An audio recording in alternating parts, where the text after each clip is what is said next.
Increased violence in the world of AI. Artificial intelligence. He said he wanted to, quote, burn it down and kill anyone inside. That one's hard. That one's hard to. Yeah, it's hard to that was disprove hard to explain. Folks, don't do this. I'm quitting Anthropic because of what I've seen, and I'm retiring to the Irish countryside to write poetry. Hug your family now, and you're like, and there's one more thing, and he unveils a giant 6-0. It might one day you. kill everybody.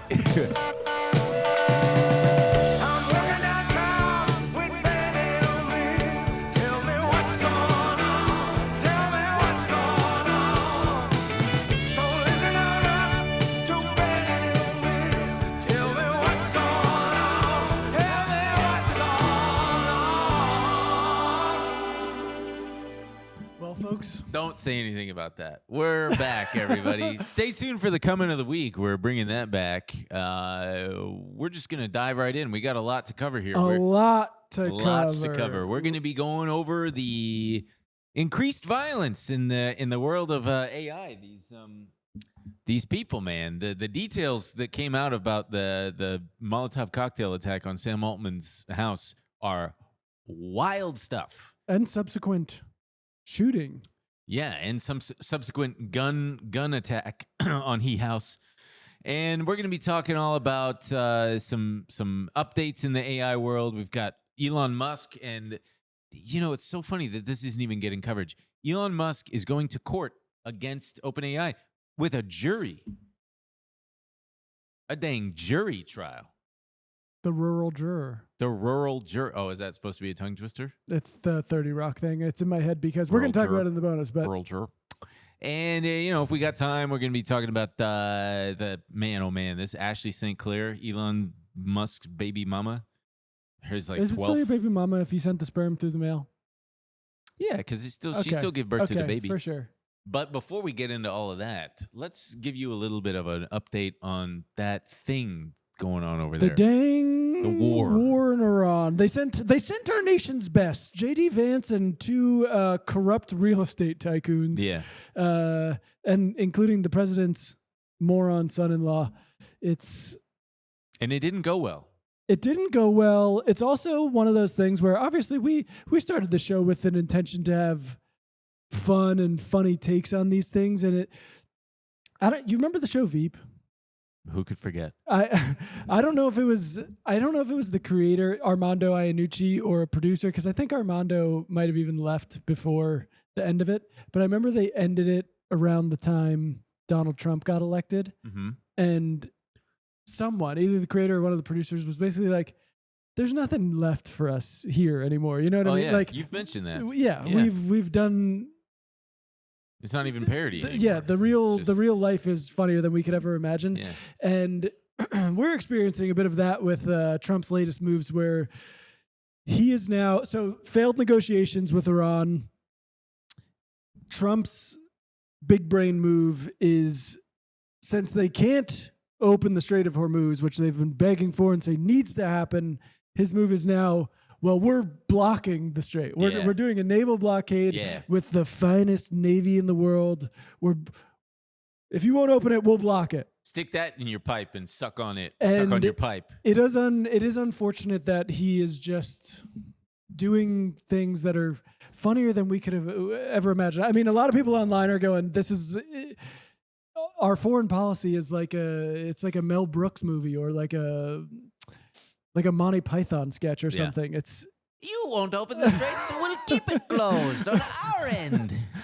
Do something with that. It's unbelievable. Also, it seems like it's not effectively closed. With the big worry here was that, okay, what happens if China, for example, tries to make good on a deal they've made with Iran where their ships will still be able to get through?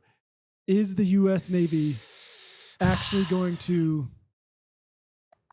turn a Chinese tanker around? Turn around, Chinese tanker. Or we don't want you passing ship. through here. And so far, it doesn't seem like that's the case. It seems like Chinese ships have gotten through. Yeah. And the American Navy has just gone, enjoy the oil. Cut to the American guys are eating like chow mein, and the Chinese ships are like waving, because they've bribed them with chow mein noodles.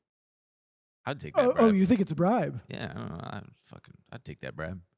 You They do take- it old school style with like ropes between the ships. Here's some, General Tso's chicken. Man, I mean, I'm whatever it craving takes. I that bet. Chinese. I don't know I have no idea how the logistics of any of how it works with the ships that are just stuck in the strait. Or with bribes. I bet they would probably take some lo mein at this point. I mean, I remember when the ILWU, the dock union? workers union here in the Port of Los Angeles went on strike. There were a couple big ones, but I remember in the early 2000s or like the late 90s, it was probably the early 2000s, the bigger one. There were dozens of ships just docked out on the horizon. It was really, really wild, and they were coming up across similar issues. It's like, okay, they're running out of supplies, so they had smaller boats come and either deliver supplies or just relieve the crews and either swap them out or I don't know. So I don't know if they're doing that over there, but one thing is for certain, and I've talked about it on here, and I said it, man, and I effing called it. The market doesn't care anymore. Not only do they not care, they seem to love it. It's at the all-time highs, and I'm fucking pissed at myself. And we'll cover it on StockTwits because I'm pissed. Again, Sunday night, the futures markets opens, and it opens way down, almost over 1%. And then it starts to climb, and it's only down 0.75%. And I was just like, I know it's going to turn green by Monday morning. And sure enough, it did. And not only did it turn green, it went up even beyond that. And I didn't make a trade, even though my gut told me this is exactly what's going to happen. And I missed out on so much potential profit. And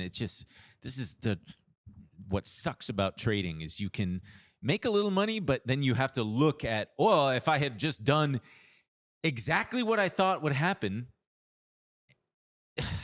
it's so fucking frustrating, folks. To be fair, sorry, real fast. It speaks to what I've referred to. I've said it countless times on this show. If you are worried and you think that the world is about to end, just look at what the market is doing. Sometimes that's wrong because sometimes it's just a delay. Well, no, truly. Sometimes it's a delayed reaction. But more often than not, the market knows, or the market is the true gauge of sentiment. And the fact that the market weird. just That seems doesn't... so counter to your whole thing, though. Like, especially your COVID thing, where it's like the market just could not figure this out, and True. you saw it coming. And But this feels so similar to me, where it's like, there was a difference. The difference was it was not at all a mainstream topic of discussion yet. It was just like some people were talking about it. Others were just being like, yeah, it's not a big deal. It's nothing. I think that's the everybody current... has already gone through multiple cycles of analyzing and overanalyzing and the strait being closed and the energy shock and all that stuff. And I think ultimately it just goes to show that what we are being told and what information is coming out of there is not 100% accurate. Being told about what? Like because from what I can understand, like the closure itself. Analysts I've seen are like, I mean, they say we're still living in a pre-closure world where we're filming this on April 14th. April 15th is the day, according to that JP Morgan thing, where the West Coast of North America will get its last shipments of oil. Yes. That has already... You're seeing those effects in Asian markets, African markets. Europe just got their last shipment April 10th. I see the EU commissioner come out like every other day to be like, please stay home. We don't have much. Like I don't like. Please stay home. Great. I'm glad the market's back up. Like, I mean, I had a weird personal situation where like someone owed me some money, and I called them. This was probably like a week or so after February 28th. Are we talking three launched. figures or four figures? Over $1,000 or under $1,000? Wow. And good man. I was like, Or Yo. they brought it up and they were like, yeah, just tell me the information and I'll get it to you. I just have to like move it from Schwab or whatever. And I was like, wait, is this an investment account? And they were like, yeah. And I was like, well, fuck, it's a terrible time. I don't want you to send it now. And they were like, yeah, I was going to bring that up. Like my shit tanked. I was like, I'm never getting this money. Like I can't take it while you're getting pounded. And now you'd be fine. over the weekend, I was like, hey man, hit that sell button. I don't know if you saw the S&P, but it's $1 off all-time highs. And then yesterday I was like, I think it's probably a good time. And then literally today, I went for it. But I mean, who knows? I don't think we're out of the woods. Maybe we are with the market, but in my mind, the market is completely irrational, and it may never crash again.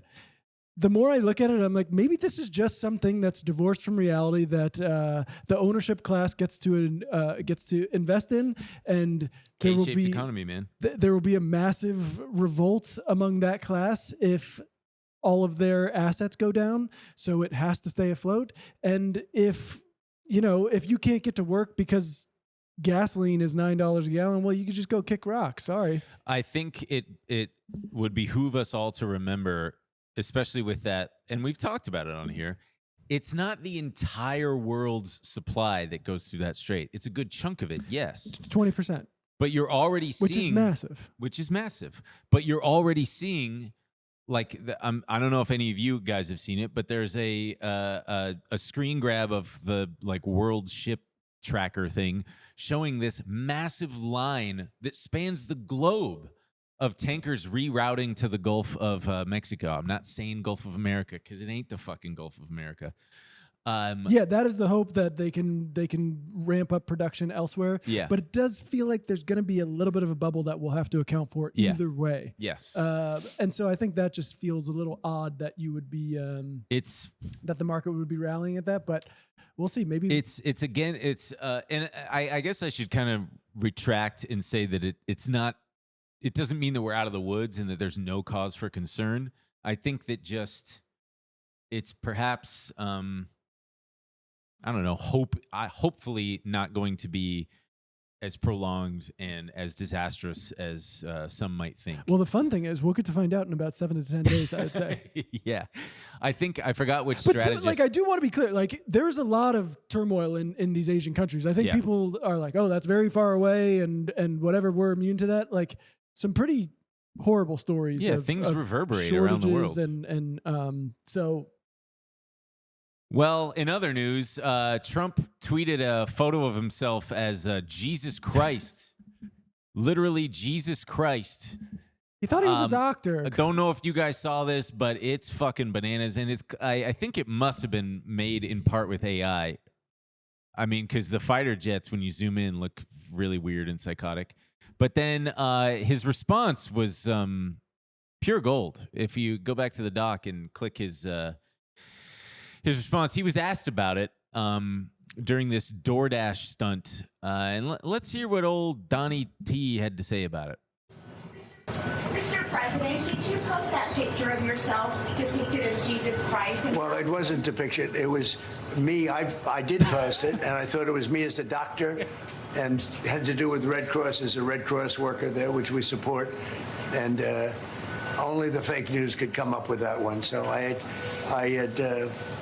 just heard about it, and I said, how did they come up with that? It's supposed to be me as a doctor making people better, and I do make people better. I make people a lot better. As an example... That's the sound of piss. Donald Trump's piss. I am surprised he... Covering every MAGA devoted, just going, just piss. More piss, sir. I am surprised. I mean, that's a Red Cross worker, dude.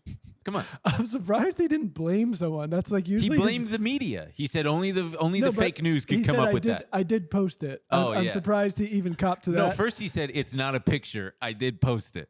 That is a picture. He did post it. And then he said, he said that guy could be a doctor. Sure. Hey guys, we got to take a quick break. I'm talking to you about Mudwtr, baby.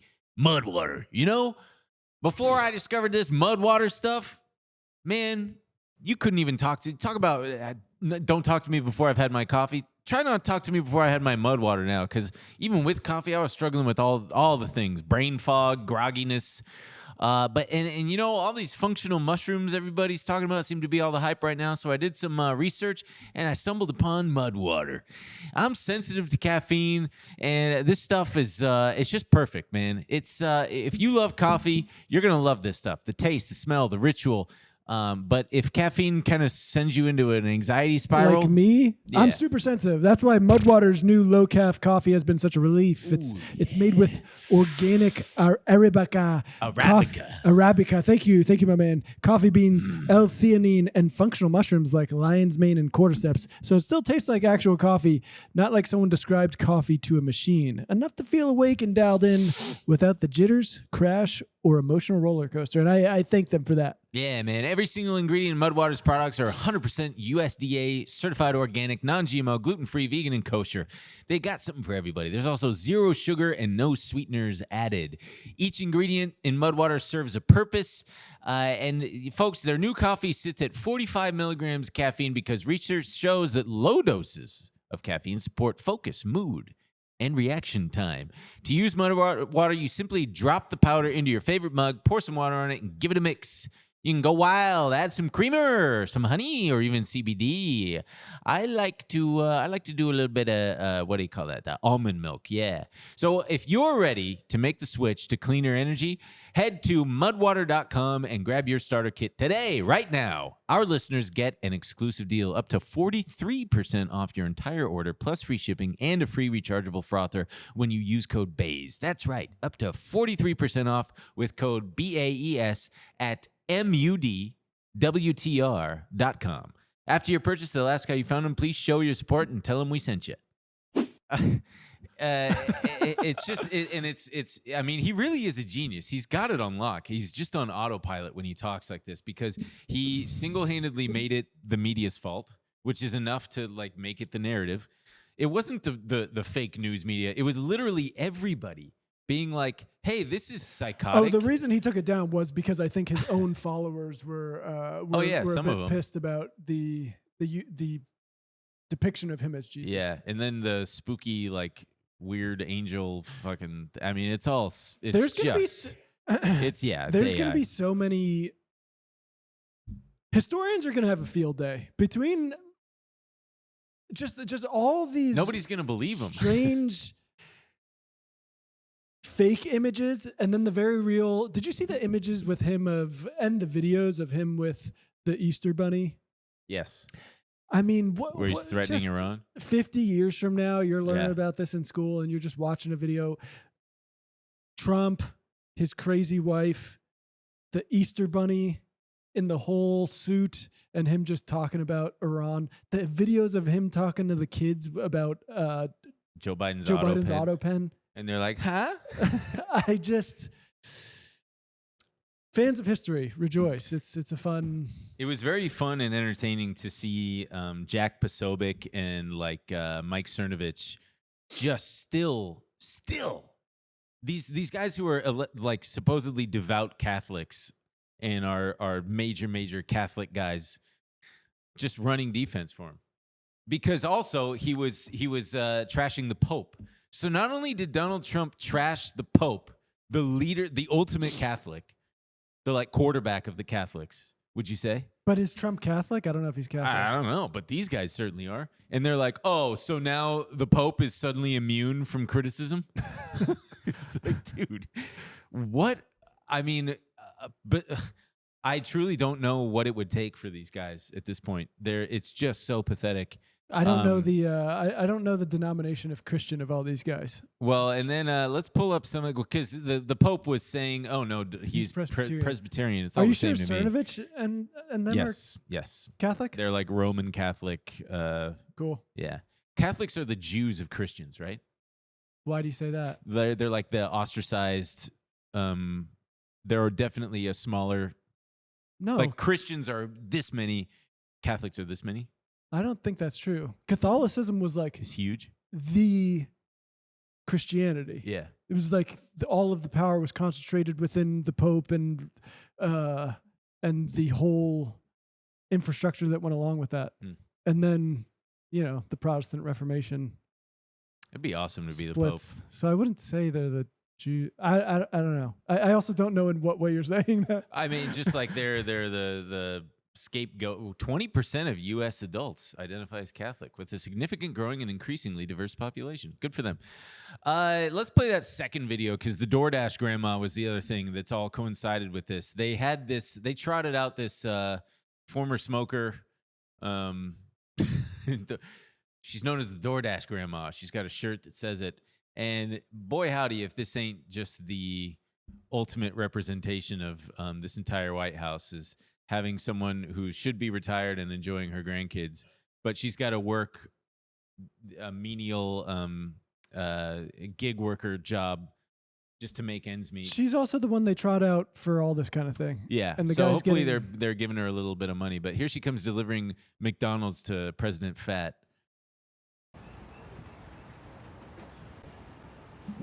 Just knocking on the Oval Office. Hey, Donald.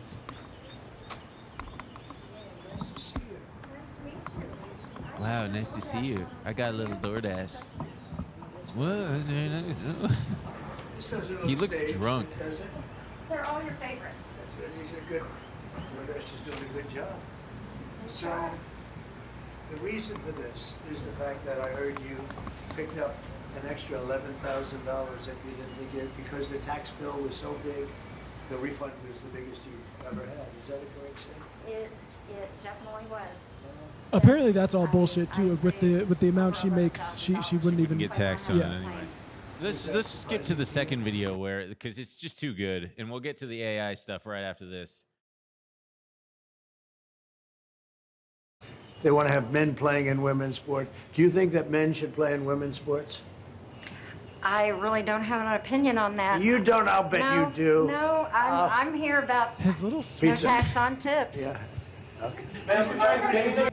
I do hope Democrats watching this can at least realize this is a loser for them. Like, no one gives a shit about this, and you're falling into the trap. Like, he's doing this presser for it, and he's trying to goad her, and she's just like, I honestly don't even fucking think about that shit. And he's like, I bet you do. That's what we all think about. It's one of our most popular things. And I love that you can't really hear it, but he says, you don't? I bet you do. And she says, no, I'm here about, and he says, pizza. And then she goes, no, tax on tips. Let's see if we can hear it. I bet you do. No, I'm Oh, shit. opinion on that. You don't. I'll bet you do. No, I'm here about Pizza. no tax on tips. Yeah. Okay. Pizza. What a strange fucking just time. fuck you, Donald Trump. I hope you die, sir. Oh God, God, can't wait until he fucking dies. Oh, anyway, speaking of death, increased violence in the world of AI, artificial intelligence. Sam Altman's house got attacked twice. The first one was last week. The second one was early Sunday morning when these two absolute dingbat moron fuckos, Amanda Tom, who's 25, and Mohammed Hussein, 23, pulled up to his house and shot a gun at it. They haven't been like totally clear about They were probably what high. they were doing. Yeah, it's weird. They haven't Apparently, he's got a prior record for shooting a gun. No, purchasing tobacco products for minors, for like an undercover minor. So that guy's kind of cool, actually. I've Oh, changed my you're mind about 17. You want me to buy you cigarettes? I got you. Who among us hasn't played Hey Mister? Oh, that's what. Oh, yeah. That's Did you play Hey Mister No, I had a fake ID, brother. when you were what 19. age? Did you ever try to drink before you were 18? I didn't really care about it. I was smoking weed, dude. Okay. Or not even that. I don't think anything. I was old enough to buy cigarettes, so yeah. My cool neighbor would have cigarettes. He would have Newports, and I would go over there and smoke Newports. Well, we're doing Hey Mister more for the booze, not the Yeah. alcohol. Well, these people are stupid people, and they deserve to go to jail because if you shoot your gun at anybody's house, that's a crime, brother. You're going to jail, brother. Not only that, but hey, you're going up to the number one AI guy's house. You don't Why are we think, starting with the second one? That is much. Well, because I'm just getting it out of the way. Because the cameras, the security cameras, you don't think they drove up in their own car? They didn't even bother covering or removing the license plates. So the cameras caught it. They were arrested like moments later. Just total idiots. And yeah, Sam Altman wrote about the first one on his blog. Let's pull that up. He did this. He starts it with a photo of himself and his husband with their baby. By the way, I hate this. What, you hate gay men Look at having the a baby? Yes. Look at the first line. Here's a photo of my family. I love them more than anything. It's just like, all Well, right. let's continue here. Let's see what he has to say. Images have power, I hope. Normally, we try to be pretty private, but in this case, I'm sharing a photo in the hopes that it might dissuade the next person from throwing a Molotov cocktail at our house, no matter what they think about me. He's humanizing himself. No, I know, but it's. I think it's just a little bit of a prop. Fully and a little cheap when it's like, look, I feel like we're getting ahead of ourselves. I feel like we should get into what happened before we get into all my feelings about it. But Sure. Because it feels weird to talk about it without talking about the actual thing. Well, I just wanted to pull this one quote from it. He said, "The fear and anxiety about AI is justified. We are in the process of witnessing the largest change to society in a long time and perhaps ever." And he talks about what he believes in, that, working toward prosperity for everybody, all this stuff. It is funny, when he tweeted this blog out, I was looking at some of the replies on Twitter, and one of them was some MAGA guy who was like, "I'm very sorry that happened, but I do not believe that two gay men should have a child. You rented a woman's womb, and that's just a sin," or something like You gotta love those guys and their consistency. Oh, yeah. But so this, the Molotov cocktail guy was charged with attempted murder. His name is Daniel Alejandro Moreno Gama. Allegedly.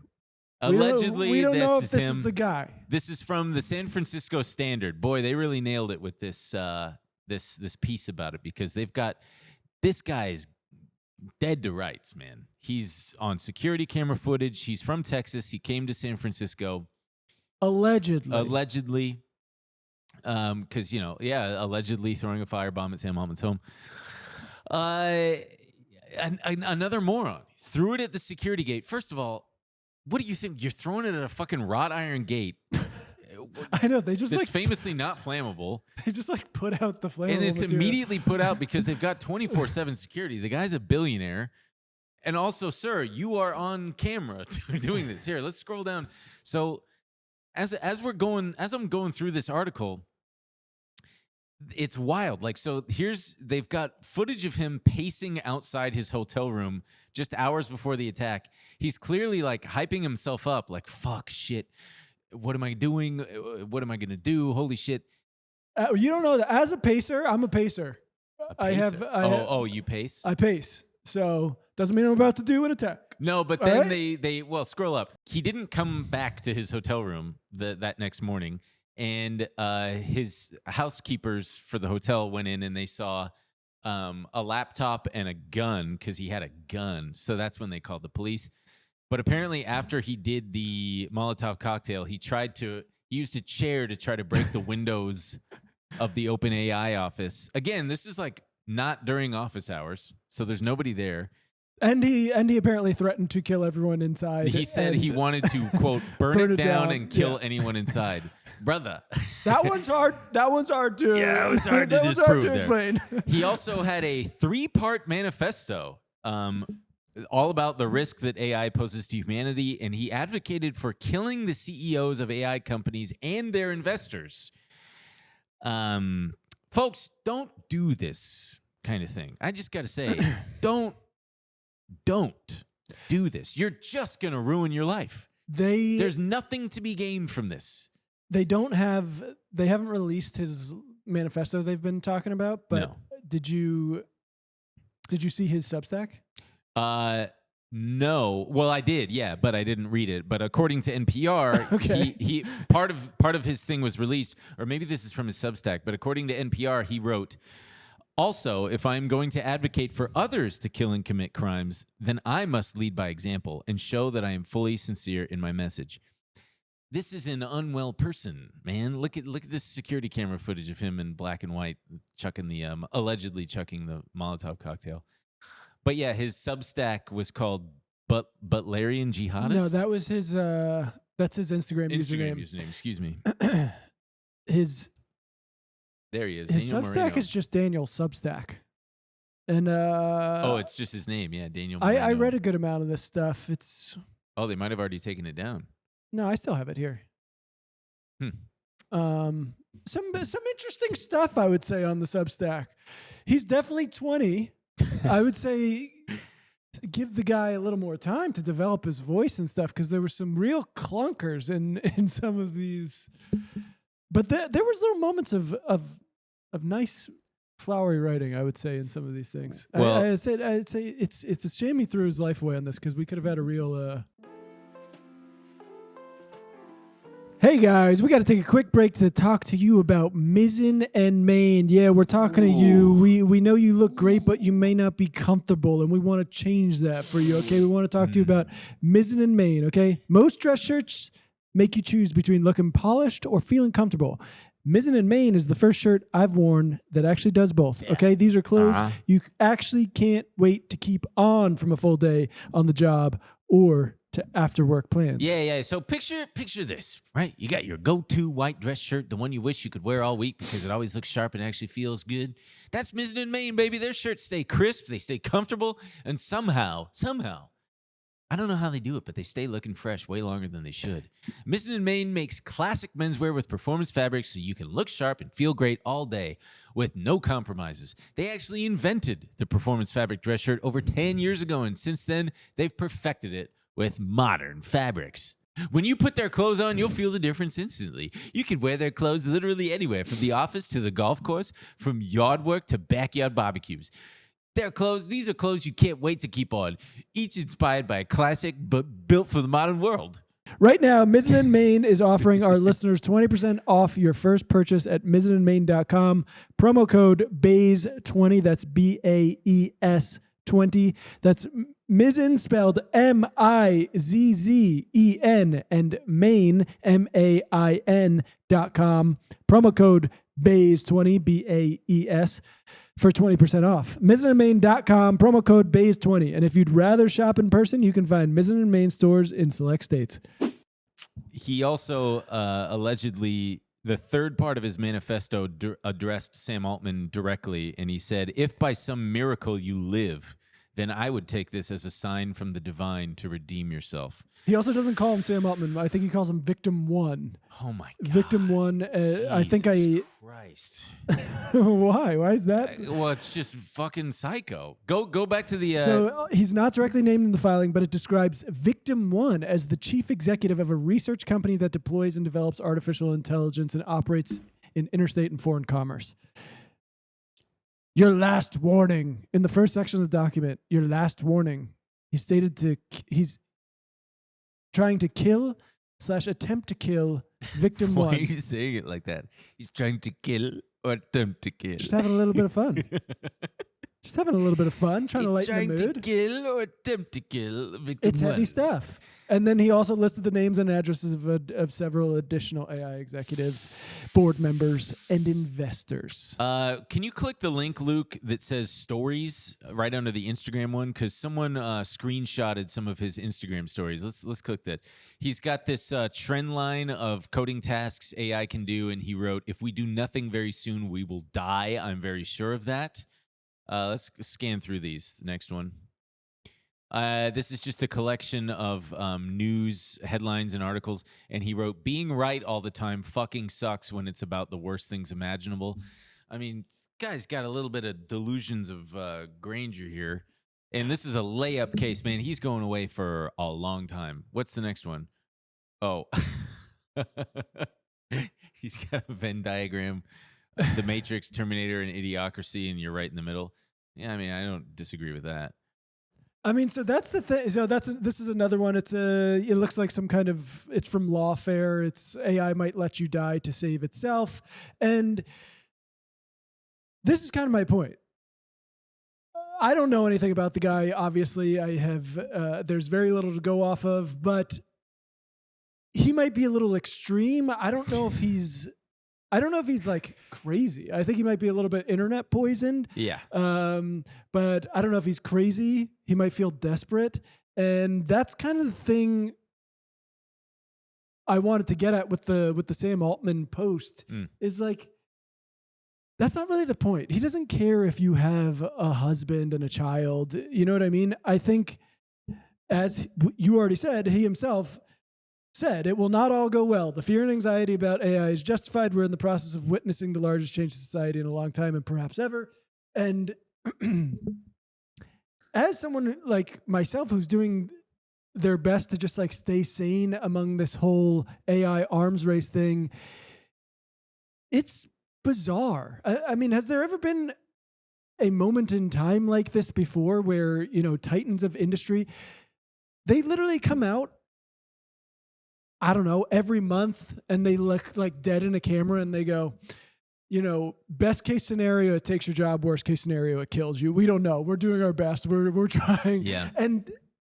And everyone's just supposed to be like, oh, cool. Like, what's that going to do to an impressionable 20-year-old who hears it and is like, oh, you guys are telling us? What's it going to do to anyone, normal person? Like, and you're taking an already economically depressed population. We have a very large population of people in this country who are not in good economic conditions.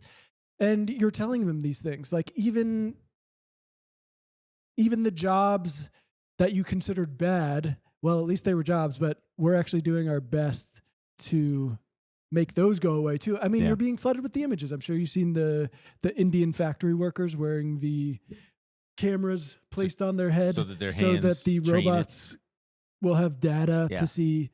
So again, this is not, and please don't mistake me, this is not any kind of like defense of the matter, defense of the actions or anything like that. I think that what Sam Altman was doing is trying to remind people and would-be copycats that he is a person. It's not, I saw it less as like a cop-out and more just like, hey, just a reminder, I'm not just some faceless, evil, corporate, whatever you might think of me. I am a person who loves and has all that stuff too. I think that's what his aim was here. Yeah, but I just don't think that is a good way to lead when people have like very real grievances about the things that you're. Sure. I mean, I think that when it's like this, it's like, we went through this with the Luigi Mangione thing, who we don't know if he did that. So I want to be clear about that was an alleged thing, but it's the same thing with like, what was his name? Brian Johnson, Armstrong. Brian Thompson, maybe Thompson. That man had a family and like, but it obfuscates the fact that these people are very willing participants in these systems that cause a lot of harm downstream of them and then, don't want to face any kind of consequence. Well, I don't think anybody wants to be killed by judge, jury, and executioner of some guy. I certainly wouldn't want to be. Wait, when did I say? Well, I mean, you're saying they don't want to reap the consequences. It's like, sure, there are consequences, but there's consequences, and then there's just like getting shot in the back. They're insulated from the system that they participate in that immiserates people. Yeah, and sure. they don't take part in any of the. They don't share in any of the consequences they create or any of the effects that run downstream. I'm not saying they want to be killed. Right. I'm just saying you can't have these like horrible, gnarly systems and then not expect people to, we're going to talk about the warehouses and stuff too. Whether or not there is a real pattern there or not, I think people are making a pattern online. And that's another thing. Can I put it in there? Can you put that AI founder shocked by the comments thing on the screen? So click her profile real quick. This woman, Paula. When I first saw it, I didn't realize she's playing with words, creating whimsical AI. She built iOS apps for XAI, Spotify.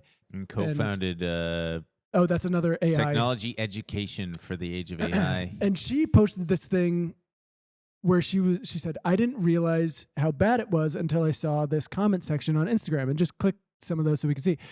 So people are commenting about the news story about Sam Altman's house being hit with a Molotov cocktail, and people said, I hope that Molotov cocktail is okay. Where can we support their bail fund? Please, nobody throw another Molotov cocktail at Sam Altman's house, which is pictured here. That would be easy to find now since you know which neighborhood it's in. I love how collectively fed up the working class is. Actually, that man and me were having dinner. He was never there. And it's just all these. Do it again. I missed it. New love language just dropped. Sir, your home is on an active landslide. The people are tired. In other news, I had a bagel for breakfast. Doing God's work. More. A hero is born. No, he was with me all night at the bar. Let him go. Damn, it didn't work. Damn, free him. And it's just so that's where he lives. Is the Molotov cocktail okay? This should be a nightly occurrence. One ain't gonna cut it. Arrested for allegedly throwing a Molotov at dude's house. We have yet to know if the person they arrested did the crime or just took the fall. So the common man won't realize you can just throw Molotovs at billionaires' mansions. Obviously, very reminiscent of the Luigi sentiment of people just very fed up. Again, I don't advocate for this. I don't think it's a good thing. I just think, more than anything, I think there needs to be a reckoning of what it means to live in a society with such lopsided income inequality, plus people building these technologies that could further exacerbate the problem or potentially kill us. I was seeing some takes about AGI yesterday, and it's funny because a lot of what we're seeing is the conversation is gearing toward, if it does get to that point where all these people will be out of work and stuff, we'll just do an AGI thing. Oh, no, sorry. You're thinking UBI, I think. Oh, sorry. Yeah, sorry. I was getting very confused. Thank you. UBI. AGI is a very different thing. Universal basic income. Like, everybody's going to be, and they're like, everybody will be free to do their thing. And I saw some like well thought out, articulated pushback that was essentially, I don't want to. People glean satisfaction from their work. They glean a sense of purpose from their work. It's a nice thought that everybody can just be retired or whatever this utopia that you're imagining. But I mean, just imagining it for myself, I wouldn't want to just feel like, cool, I collect my government check. What's going to happen to my kids or my grandkids? Are we just all going to be like trapped in this permanent state of getting our UBI checks so that we can like scroll on our phones and like, what's the end goal here? It reminds me, there was an article that just got published today. I wish I had bookmarked it, but it was about how a lot of retirees are finding themselves wasting their days on social media. And they're just like, that's a glimpse into what a potential future like this would be. It's just people like, when they have no purpose, when they have no boss, I don't mean how this sounds, but that's what the article was saying. I'm paraphrasing. It's like, when you've got nobody to tell you, to give you structure, when you've got no responsibilities, it becomes a very, very slippery slope, especially when you've got the drug. I held up my phone. I saw that article. I also have a different view of it. I think that the UBI thing, whether it's UBI or it would have to be a complete overhaul of everything. Mm-hmm. If we went this route, I don't think you need a traditional job type thing to have any meaning in your life. I think. Oh yeah, there is. I think there's a world in which we can solve resource scarcity and people can live valuable lives without jobs, which is that doesn't mean there will be no labor. You can choose to expend your labor in whatever way you want. I think my problem is, it reminds me of when we had, what was that guy's name? Chris something, the robot investor guy. Yeah.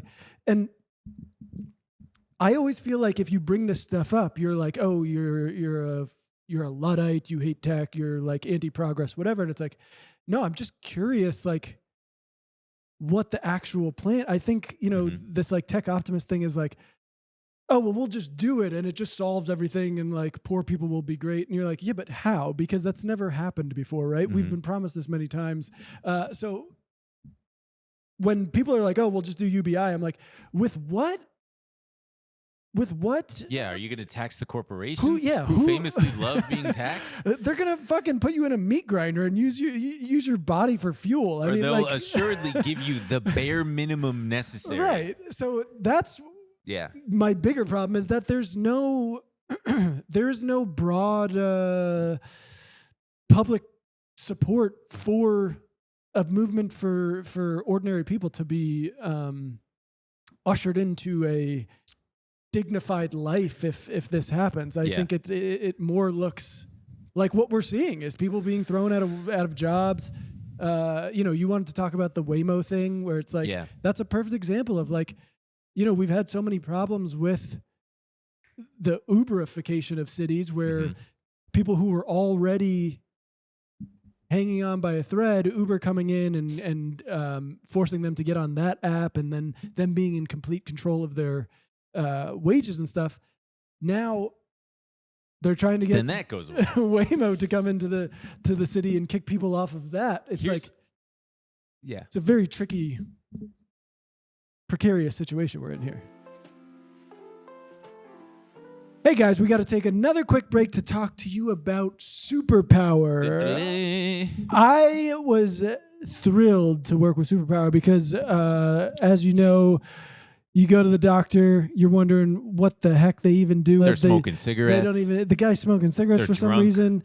He tells you it's okay, but you're like, what did you even test? You gave me no information. And then Superpower reached out.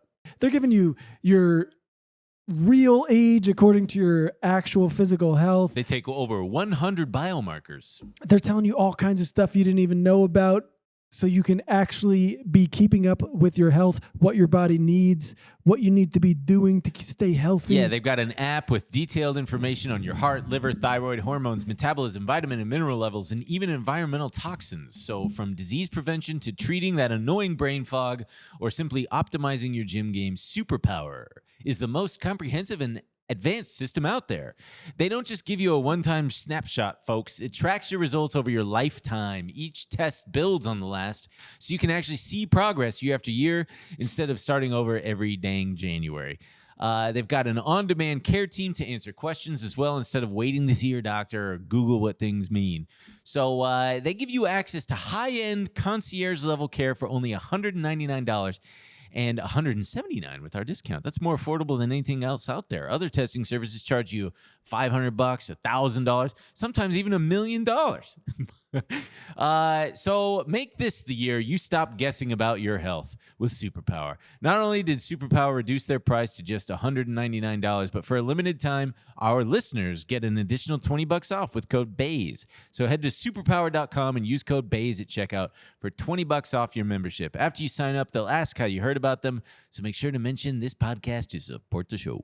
Here's what I think. I think that a lot of these AI people have really fucked up and fumbled the way that they communicate this stuff to the broader masses, because obviously the vast majority of us are not tech savvy. We don't understand this stuff. I don't. I'm constantly being shown and ping-ponged around by perceived experts on both sides who say the mythos thing is a perfect example. We talked about this on our call yesterday, where on the one hand, you've got Anthropic saying, we're this time, trust us, which they've been saying since ChatGPT 3.0. And even as a pretty level-headed guy, I was like a little bit nervous. Yeah, when it same. Was, I couldn't help but be like, "Oh, what do you mean?" Where they're like, this thing is going to ruin. And I mean, I've been seeing it in the markets where every day when Anthropic comes out with a new iteration of Claude that kills some other section of the software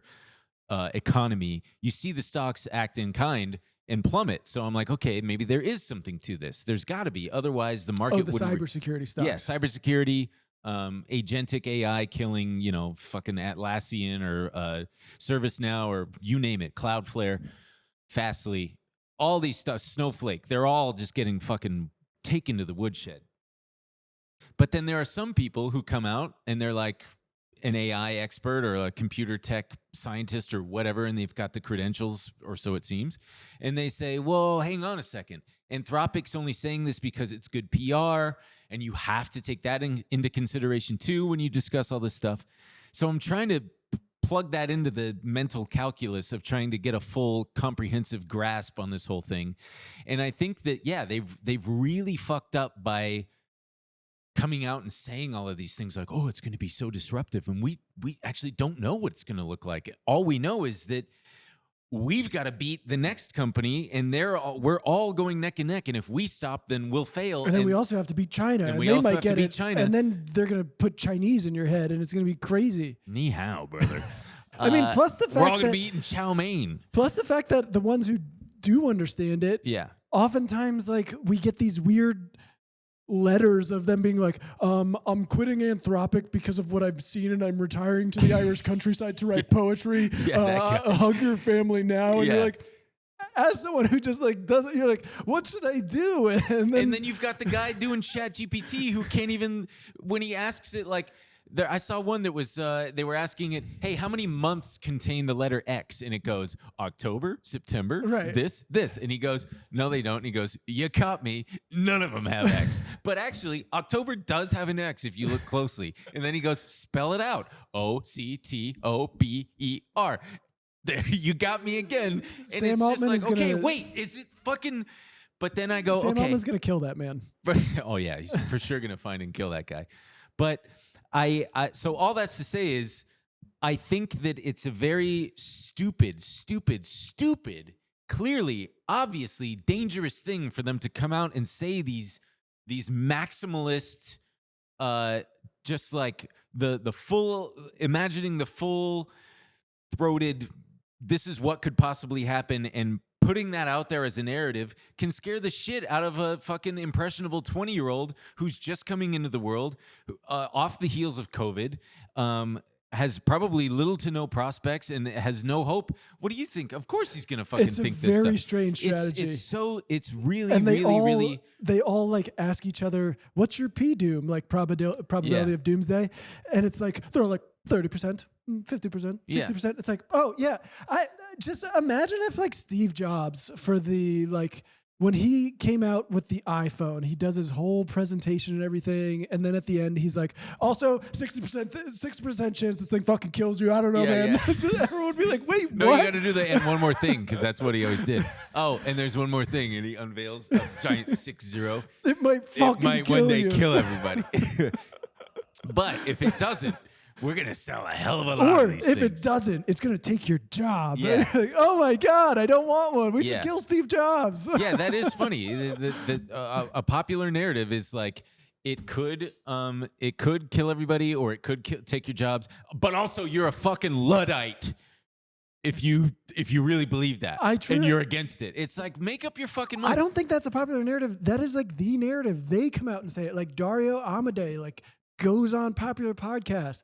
Sam Altman, they're like, They need a publicist. They need some 27-year-old girl who lives in Santa Monica who's good at this thing and is like, oh, no, with chewing her gum. Like, no, what we need to do is like, you guys need to walk that back yesterday. yeah, I feel myself very conflicted about it all. I feel like I don't know what to believe. There are AI experts all across the spectrum. There are like people who worked The very autism spectrum?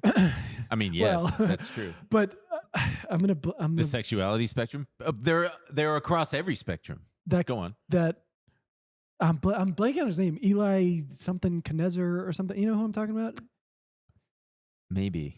Go on. He's that like very famous AI doomer. It's gonna fucking kill you. Mhm. AI expert. He has Mhm. that whole organization dedicated to making sure it doesn't happen. And then, you know, there's people who are like, it's built yes, Eliezer Eliezer Yudkowsky. Yudkowsky. Thank you. Oh, he's Eliezer Shlomo. We got one. That's what it is. Machine Intelligence Research Institute, MIRI. And This then guy's a there's fucking there's brainiac. obviously the complete end of the spectrum where it's going to usher in our wildest dreams and Yeah. end our need for labor and scarcity and don't stand in its way. To finish my original thought about this. I think that them being so exaggerated in these predictions, it is again my hope as an optimist. I don't think that it's going to end up that way. I think that ultimately these are going to be tools for people, and it depends. Like obviously a Waymo situation is going to be, it's probably already is putting gig worker drivers out of work. But I don't think that, or like my friend Shane, who's a copywriter, lost his job and they got rid of their entire, this is in a movie trailer studio. They fired the entire copywriter department. No way. Yeah. Haven't I talked about that on here? Yeah. They got rid of the entire copywriter department. Now it's just like the creative director and an AI or the editors of the trailers just fucking ask AI for copy for the movie trailers. Which I've talked about on the show, how like I told a friend who was getting paid like a contract job and he was having trouble. I was like, dude, just feed it into AI. It unfortunately works. I don't know. Or we both know someone at Google who has a very, very good, secure job there. He's one of the higher ups within one of the organizations. And I've talked to him extensively about this. And he says, dude, it's made my job so much better.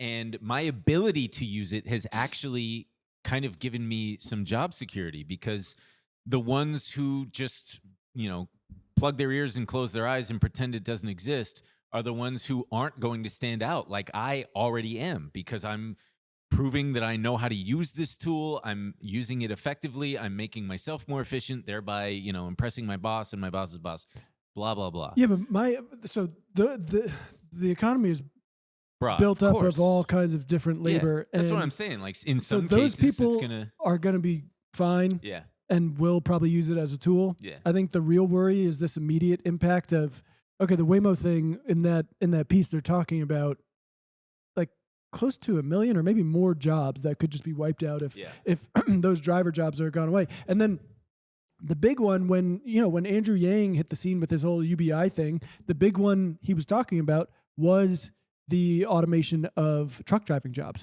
because it's like the number one employment for, I think, high school grads who didn't get high school males who didn't get a college degree. I think I'd have to look it up. Don't quote let me them drive the trucks. Don't it makes quote them me on happy, that. man. So I mean, what happens when you just knock out 10 million jobs? I suppose 12 million jobs. Yeah. I suppose the hope is that it and would. then in a few years you're knocking out I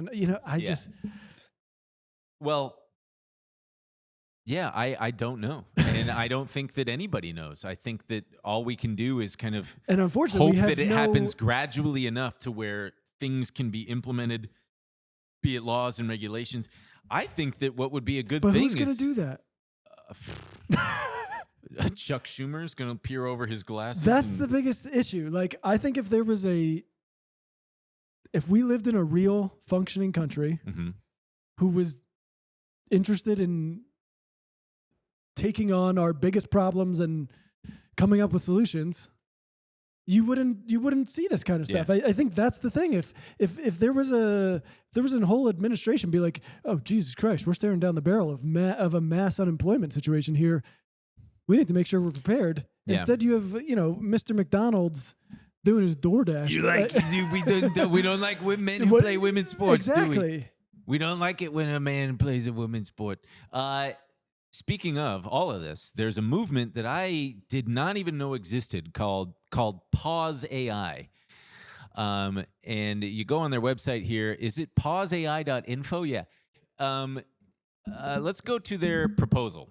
If we click on there, their proposal is to, by the way, so this guy, the Molotov cocktail thrower, was part of the Discord for PauseAI, which then distanced itself from him after the attack. And they put out a statement saying that PauseAI exists because we believe everyone deserves to be safe, including Sam Altman and his loved ones. Violence against anyone is antithetical to everything we stand for.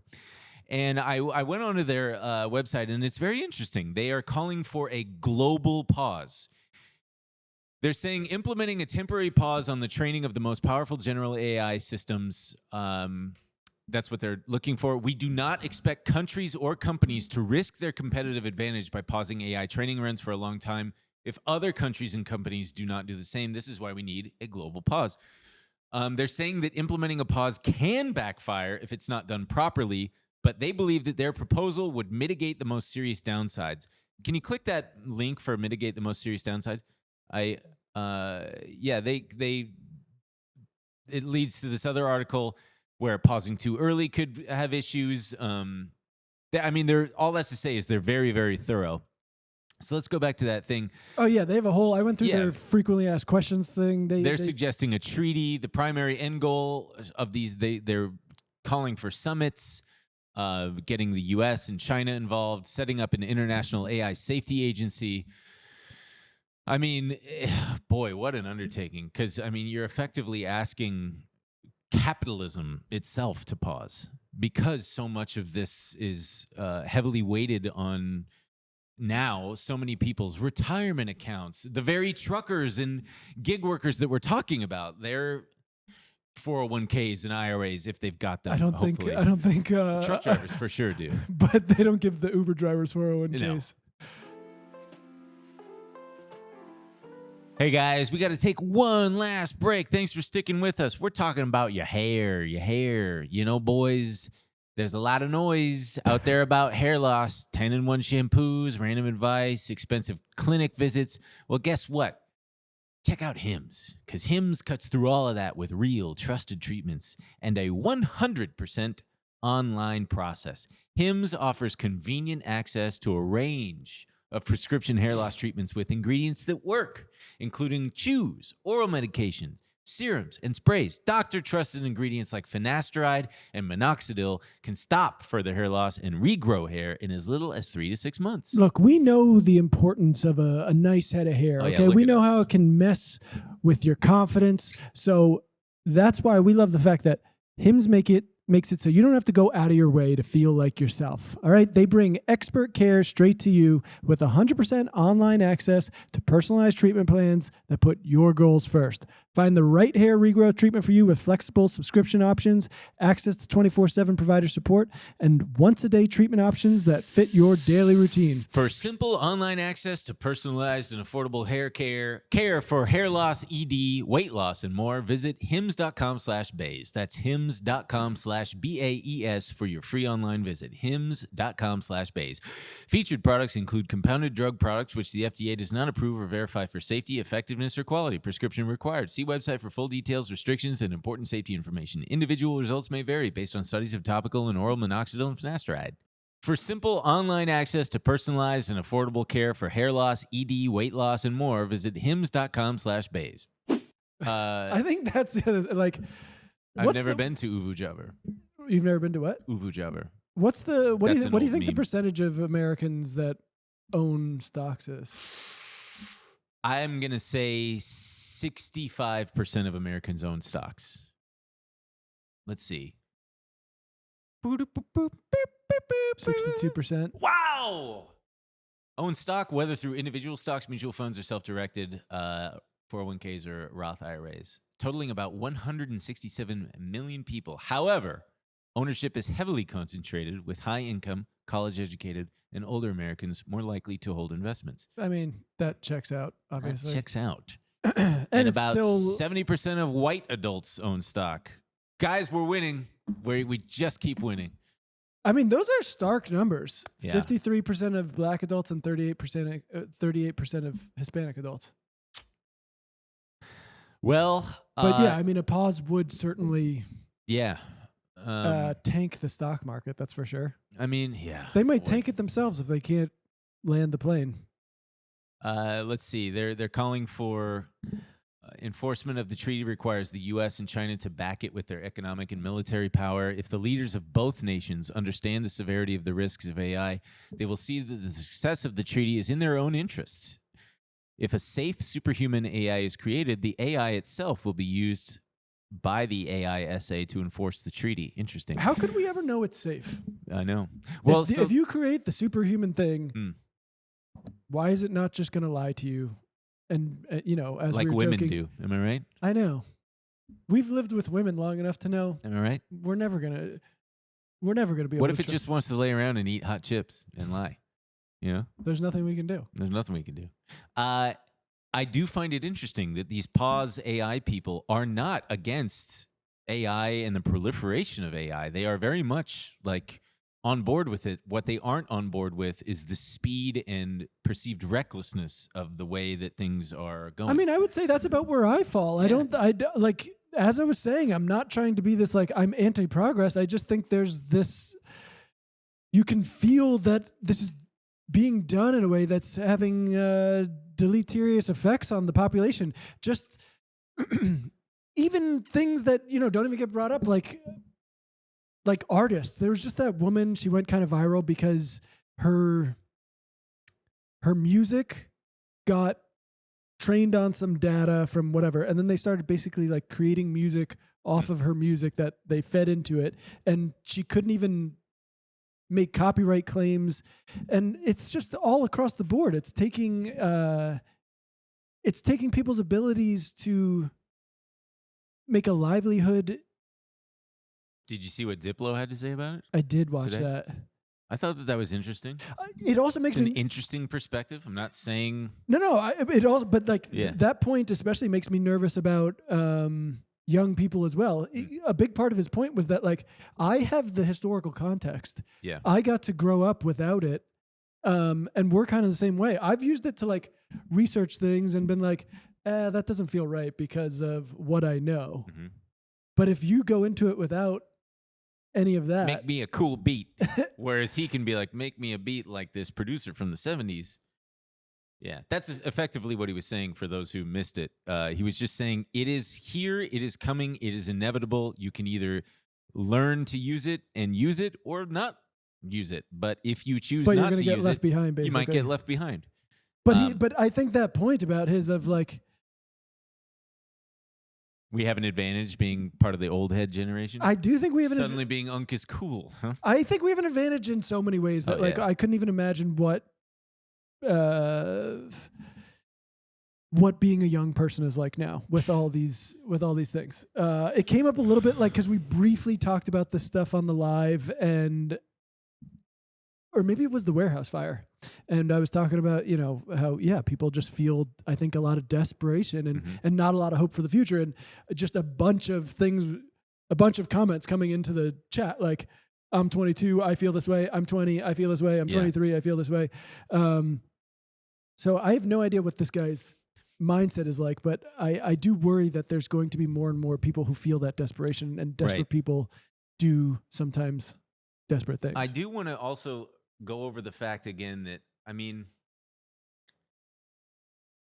I think that it's very easy for us to be present-minded and feel like it is unprecedented and unlike any other time before. And it is in many ways. But speaking to the, oh my God, I'm fucked kind of mentality is definitely not new or unique. Like there, and also I will say there were some people who were hopeful, which is good. I'm very glad for that. But I was fucking, dude, when I was 26 and I wasn't working and I was like depressed and I felt like, what the fuck am I going to do with my life? That in itself is just a very But did that normal, feel very personal to you, or did you have like a more existential broad thing. It was a little bit of both. I mean, it was coming off the heels of the recession, and feeling like, well, I guess I should. It was kind of before the peak of, oh, I guess I should learn how to code. That's kind of what I was thinking. Is like, I guess I was God, looking. isn't that funny? They told everyone to code. I was learning. I was looking into like coding boot camps because I knew a girl who's now a magician, by the way. The coding to magic pipeline is very real. I knew she had done one of these coding boot camps and got a job, and it was paying her, $80K a year or something like that. And I thought, oh, maybe I'll do that. But I mean, ask your if you're older and you've got Gen X or Boomer parents, ask them what it was like for them growing up. There's always been. I mean, we had it the worst. We had 9/11. I don't think we even. We had the recession. We had did- COVID. And they're still living with the effects of that. That's the thing. I think like there have been so many things that have been compounding this moment. I think it's not just AI; it's everything. It's the affordability crisis. There was that. was telling you about that New York Times thing, the death of the basic American car, and it basically goes through how you used to be able to get these cheap, reliable cars, and now if 15 grand. there's very limited options for under 25 grand, and 15 grand adjusted for inflation, it was about $2,100 for one of these like 70s or 80s Honda Civics, whatever they are. Adjusted for inflation, that was 15 grand. Now you're very lucky if you can even find a car for under 25 grand. Usually you're paying 30 or over, and the average, a brand new one. The average new car price is 50 grand, which is insane. Yeah. And I was looking at that article, and I'm very interested in the New York Times comment section. I bring this up all the time because I find they're just like the most steadfast, like normie Dem voter, and I'm just always curious so I always go to the reader's pick, which is basically the most popular comment with the most thumbs ups. But I was honestly only going to see what people wanted out of cars and stuff like that. I was just curious. And the very first one was, can we please stop pretending that everyone in America is middle class? I get that middle class is a cultural, not an economic category, and that being middle class is a matter of personal dignity and identity. But in a service economy, you are no longer middle class just because you run a Little Caesars, and working class if you are a plumber. You are part of a precarious proletariat that barely keeps its head above water. Median personal income in the U.S. is lower than most of the developed world. And unless you belong to the top 25%, life in the U.S. is harder and less affordable than in peer countries. Sure, taxes in Europe and elsewhere might be higher, but Americans have to pay much more for healthcare, education than other first worlders who usually enjoy better schools and medical care than their American counterparts. In short, America is not the middle class society it claims to be. Life for a large majority of Americans is more stressful and precarious than in other rich countries. Unless Americans drop their jingoistic exceptionalism and take a cold, hard look at their society, meaningful reform cannot even begin. And that was the top comment with 2.6 thousand recommends before. Like, this was when I screenshot it. Damn, dude, I thought it was going to say, can we please stop pretending that we want cars with screens? Well, I so thought it was gonna be about that's what's very cars. funny. And so I was like, God damn, people. So I went to the next one. I was like, that one's probably about cars. And then it was another article about the same thing, how the fundamentally extractive U.S. economy is making a middle-class existence impossible. There's only one solution, a fundamental shift in how we pay for the foundations of society from labor to capital. Close the loopholes. You make money here. You pay. Tax the rich. And I was like, what the fuck is going on? It wasn't until a couple down until I saw someone being like, we need to stop with all the bells and whistles. How about we just... I was like, that's what I thought the top comment was going to be. And I was They like... do need to stop with all the damn bells and whistles. And so they perfected cars like 15 years ago. Stay there, like Toyota did. The Tacoma, 2003, perfect truck. Yeah, but the screens, we got to make it bigger so you can't see children if you want to hit them.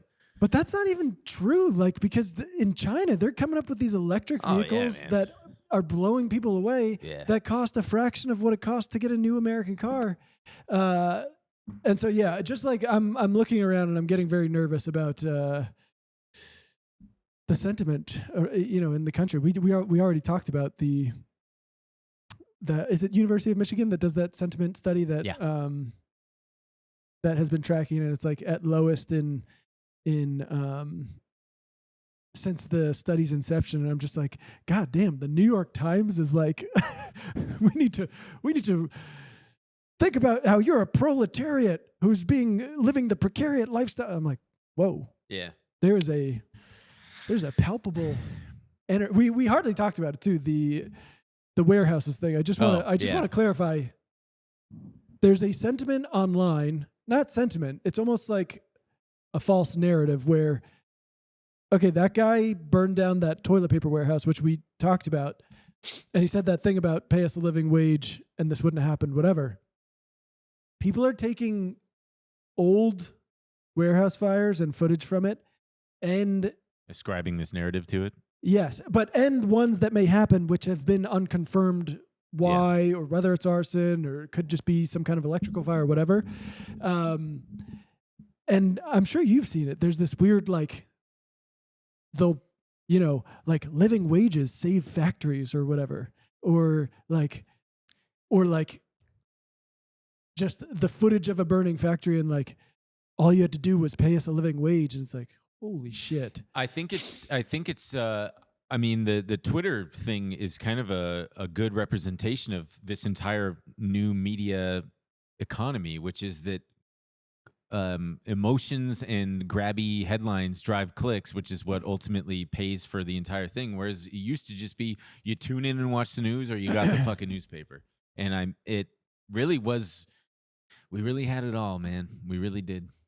We really had it all. Yeah, I'm torn on this. I don't think it's good for people to like have a constant stream of information, but I also do think there's been a real breakdown in the ability for manufacturing consent and elites to kind of feed you narratives. I think. Oh man, but it's a double-edged sword. Mm-hmm. I think people have been completely internet poisoned and like. Maybe don't believe anything anymore. They're like, oh, well, that's because of blah, blah, blah. But I hate blah, blah, blah, dude. Blah, blah is always getting in the way.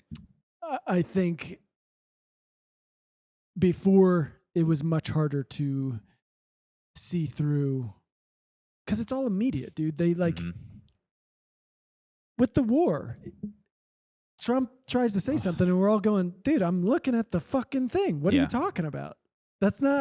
That's clearly not what happened. Or he can say something and the leader of the Iranian parliament can just be like, no, that actually didn't happen. We're not meeting with him. You know, we're issuing a correction.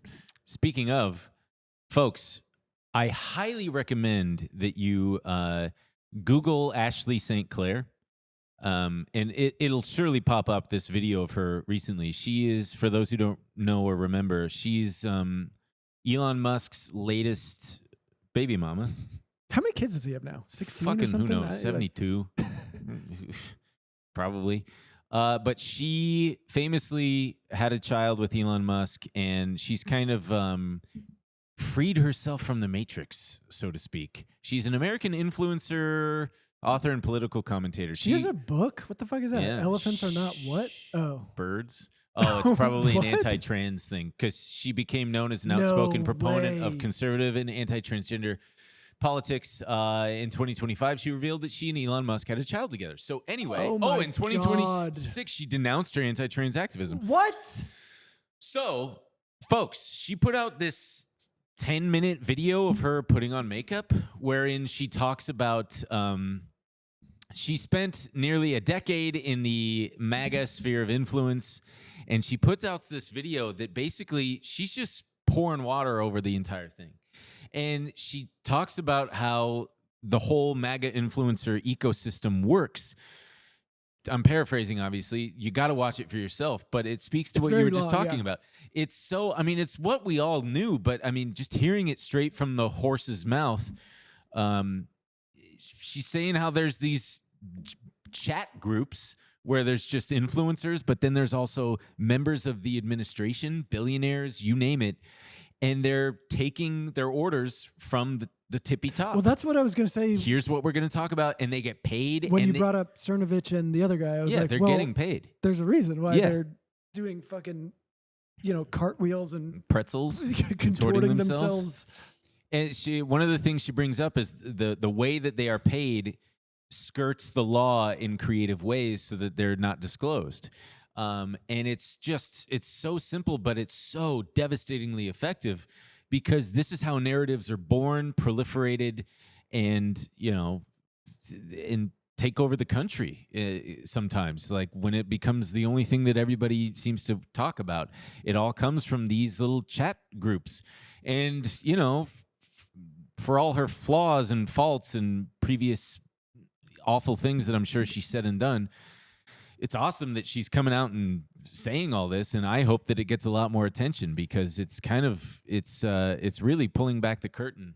Yeah, but there is something about, I didn't know about this like elephants are not, what is it? Elephants are not birds thing.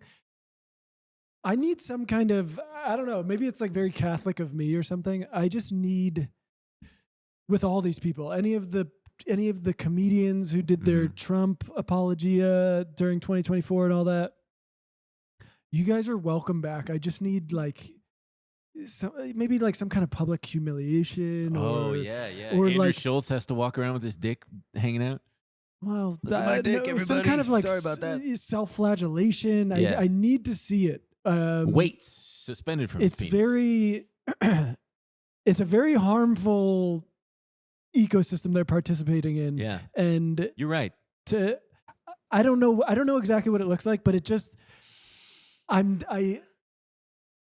happy you changed your mind. It's just very difficult for me to be like, welcome back. yeah, I don't like, especially just seeing your Come on in. fucking children's book of like, Yeah. and it's like, well, no, I denounce all that. I'm like, all right, that's great. And Joe Rogan's obviously doing his Joe little, Rogie. like, can you believe all this? Yeah. Can you believe they're doing This it? is wild. Jamie, pull that up. It's like, yeah, we can believe it Yeah, because literally everyone said it was going to happen. You stupid And you were like, no, motherfucker. I'm smarter than all of Yeah. you. Did I ever show you the video game character that Joe Rogan looks exactly No, like? but just real quick, click one of those. Like, just what does a page like that look like? What does it say on the page of? The elephant thought it was a bird, but it was wrong because elephants can't play bird sports. You laugh, said Culture. Because he's probably Culture Vulture. Oh. But what would you rather, sing songs or carry carts of food that's been gathered?